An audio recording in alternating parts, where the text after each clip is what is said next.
تعریف میواتی، متعلم درجہ عربی چہارم، عنوان ہے انسانیت کے لیے تعلیم نبوی کی ضرورت۔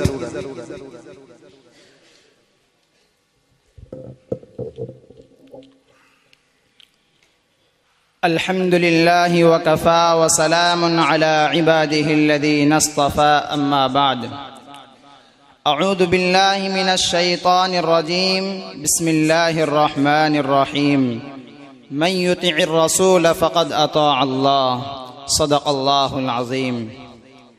آئے دنیا میں بہت پاک و مکرم بن کر، آئے دنیا میں بہت پاک و مکرم بن کر، کوئی نہ آیا مگر رحمت للعالمین بن کر۔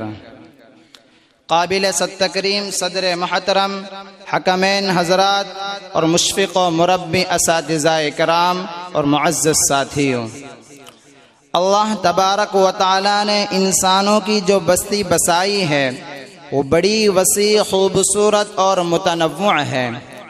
ہزاروں مخلوقات ہیں اور ہر ایک دوسرے سے مختلف، بلکہ اپنی صلاحیتوں اور عادتوں کے اعتبار سے بالکل متضاد کیفیتوں کی حامل، لیکن وہ سب ایک مقررہ دستور کے مطابق اپنی ڈیوٹی انجام دیتے ہیں۔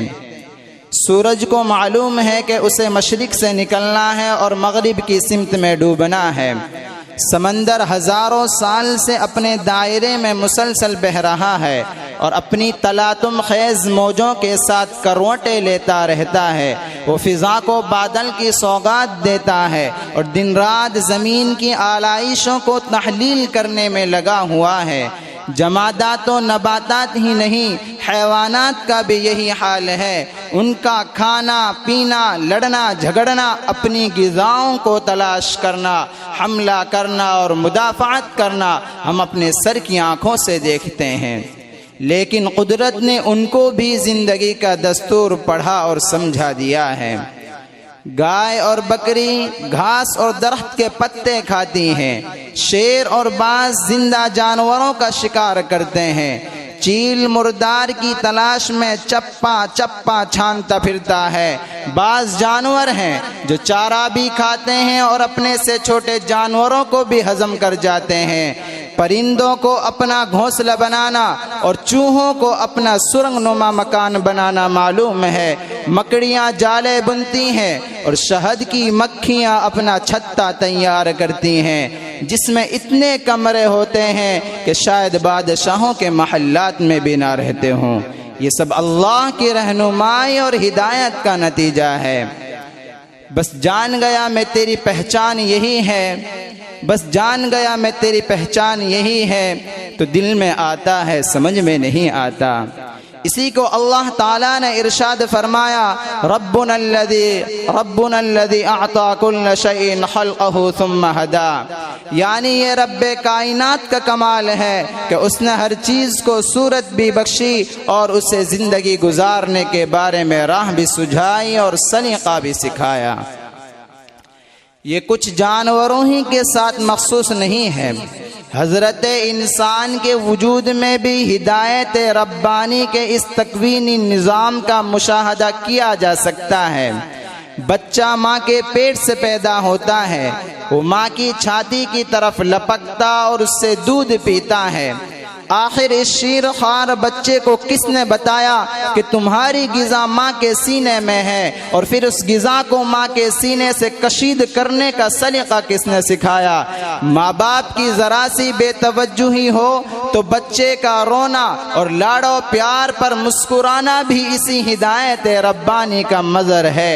اس بے زبان اور بے شعور بچے کو کس نے سکھایا کہ دکھ اور درد کا اظہار رو کر اور خوشی کا اظہار ہنس کر اور مسکرا کر کیا جاتا ہے؟ معزز سامعین، تو جب اللہ تعالیٰ نے ہر چیز کو ایک مقصد کے لیے پیدا کیا ہے اور اسے دنیا میں رہنے سہنے کا طریقہ بتا دیا ہے، تو کیا انسان کو اپنی زندگی بسر کرنے کے لیے کسی طریقہ اور نظام کی ضرورت نہ ہوگی؟ یقیناً ہوگی، بلکہ زیادہ ہوگی، کیونکہ انسان ایک حد تک با اختیار مخلوق ہے اور عقل و فہم کی نعمت نے اس کی نیکی اور بدی کے دائرے کو بہت وسیع کر دیا ہے۔ شیر ایک وقت میں ایک ہی انسان یا حیوان کو شکار بناتا ہے، سانپ ایک بار ڈس کر ایک وجود کو فنا کر سکتا ہے، لیکن انسان کا حال یہ ہے کہ وہ ایک ایٹم بم کے ذریعے بیک وقت ایک پورے خطے کو تباہ و برباد کر سکتا ہے، اور بیک جنبش پلک لاکھوں انسانوں کی جان لے سکتا ہے۔ اس لیے ظاہر ہے کہ وہ سب سے زیادہ اس بات کا محتاج ہے کہ وہ جینے اور مرنے کا سلیقہ سیکھے اور زندگی گزارنے کا طور و طریق جانے۔ لیکن اب سوال یہ پیدا ہوتا ہے کہ انسان کو زندگی گزارنے کا طریقہ کون بتائے؟ غور کیا جائے تو ایک سیدھی سادھی اور دیکھی جانی حقیقت یہ ہے کہ جو شخص کسی مشین کو بناتا ہے اور کسی شے کو ایجاد کرتا ہے، وہی اس کی ضروریات سے آگاہ بھی ہوتا ہے، اس کے لیے مناسب و غیر مناسب، درست و نادرست طریقہ استعمال کے صحیح فیصلے بھی کر سکتا ہے۔ اس لیے جب اللہ تعالیٰ انسان کے خالق و رب ہیں، اسی نے ہمیں پیدا کیا ہے اور اسی کے اشارہ حکم سے ہم اس کائنات میں زندہ ہیں، تو ضروری ہے کہ وہی ہمیں زندگی کے طور و طریق بھی سمجھائے، اور یقیناً اسی کا دیا ہوا نظام حیات ہمارے لیے مفید ہو سکتا ہے۔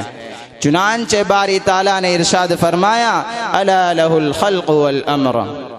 معزز سامعین، دنیا میں بھی آپ جب کسی کمپنی سے کوئی بڑی مشین حاصل کرتے ہیں تو ایک طرف اس مشین کی تفصیلات پر مشتمل کتابچہ آپ کے حوالہ کرتی ہے، ساتھ ساتھ اپنے ایک انجینئر کو بھی آپ کی مدد کے لیے بھیجتی ہے کہ کتاب میں جو نظریہ بیان کیا گیا ہے یہ انجینئر اور ماہر کاریگر اس کو عملی طور پر برت کر دکھائے اور محسوس طریقے پر سمجھائے۔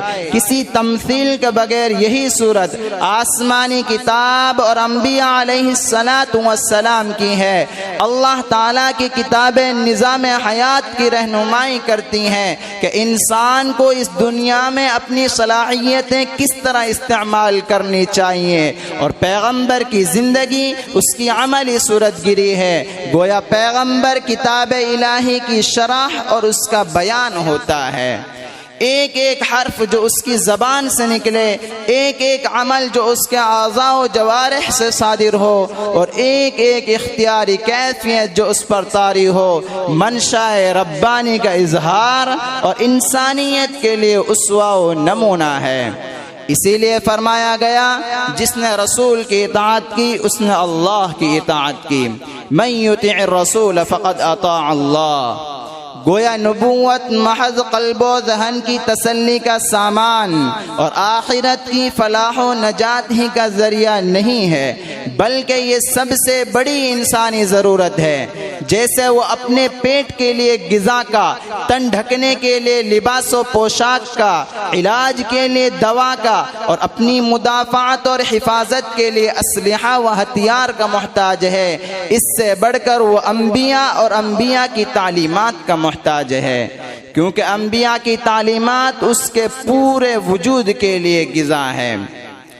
وہ ذہن و دماغ کو بتاتی ہیں کہ انہیں کیا سوچنا چاہیے، وہ آنکھوں کی رہنمائی کرتی ہیں کہ انہیں کیا دیکھنا چاہیے اور کیا نہ دیکھنا چاہیے، وہ زبان کو ہدایت دیتی ہیں کہ اللہ کی اس عظیم نعمت کا استعمال کن مقاصد کے لیے کیا جائے اور کن مفاسد سے بچا جائے، وہ ہاتھوں سے کہتی ہیں کہ یہ ظلم اور ظالموں کے خلاف اٹھے، نہ کہ مظلوموں اور کمزوروں کے خلاف، وہ پاؤں سے کہتی ہیں کہ اسے نیکی اور حق کی راہ میں چلنا چاہیے، نہ کہ باطل اور برائی کے راستے میں، اور اس کی چال تواضع، انکسار اور عجز و فروتنی کی ہونی چاہیے، نہ کہ کبر و افتخار اور غرور و استکبار کی۔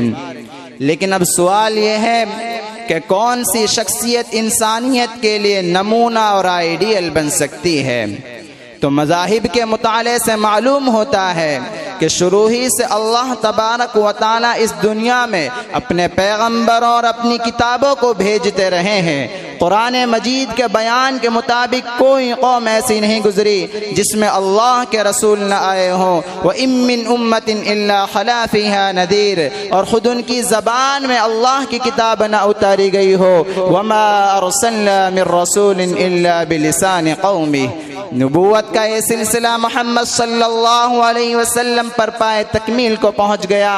دین و عقیدہ تو ہمیشہ ایک ہی رہا ہے، جس کی بنیاد توحید، رسالت اور آخرت کا تصور ہے، لیکن انسانی ضرورتوں اور تمدنی ترقیوں کے لحاظ سے زندگی گزارنے کے قانون میں خالق کائنات کی طرف سے تھوڑی بہت تبدیلی کی جاتی رہی ہے۔ اسی قانون کو شریعت کہتے ہیں۔ اس لیے اب پیغمبر اسلام صلی اللہ علیہ وسلم کی شخصیت ہی قیامت تک کے لیے اور پوری انسانیت کے لیے کامل نمونہ اور مکمل رہنما ہے۔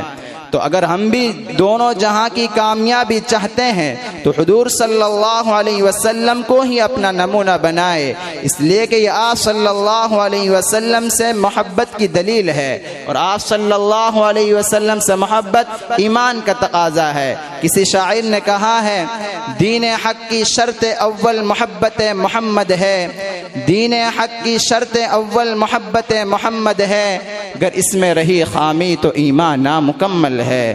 وآخر دعوانا الحمدللہ رب العالمین۔ ماشاءاللہ، اللہ کا فرمان ہے لقد کان لکم فی رسول اللہ اسوۃ حسنہ۔